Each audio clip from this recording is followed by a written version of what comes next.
মাত্র 350 টাকায় খেলাম বারবিকিউ পিৎজা, তাও আবার 10 ইঞ্চি। 350 টাকা অনুযায়ী এই বারবিকিউ পিৎজাতে চিজ এবং চিকেনের পরিমাণ অনেকটাই বেশি ছিল এবং তারা খুবই কোয়ালিটিফুল প্রোডাক্ট দিয়ে তারা পিৎজাটা তৈরি করে। সো গাইস, অল্প টাকায় পিৎজা খেতে চলে এসেছি নরসিংদী 365 রেস্টুরেন্টে। গাইস, এখানে 10 আইটেমের পিৎজা পেয়ে যাবেন। স্পেশাল পিৎজা, বারবিকিউ পিৎজা, কাপল পিৎজা, ভেজিটেবল পিৎজা। এখানকার পিৎজা যতটা ইউনিক, দামটা ততটাই কম। এখানকার পিৎজা বলে নরসিংদীর সেরা পিৎজা। তাই চলে আসলাম বন্ধুদের নিয়ে পিৎজা খেতে।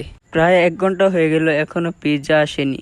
কারণ এত ভিড়, এত কাস্টমার, অর্ডার দিয়ে বসে থেকে পরে পিৎজা খেতে হয়। এই পিৎজার সাথে আছে মেয়োনেজ এবং সস, দুটোটাই পেয়ে যাবেন। তাদের পিৎজা নাকি নরসিংদীর মধ্যে সেরা। গাইস, এইটাই আজকে আপনাদের মাঝে শেয়ার করব। এই প্রাইজে এটার টেস্ট এবং কোয়ালিটি ঠিক আছে কিনা। এখানে আরো অনেক আইটেমের পিৎজা ছিল, বাট আমরা বারবিকিউ পিৎজা খেতে চলে এসেছি। গাইস, আপনারা যদি পিৎজা খেতে চান নরসিংদী রেল স্টেশন পিৎজা 365 চলে আসুন।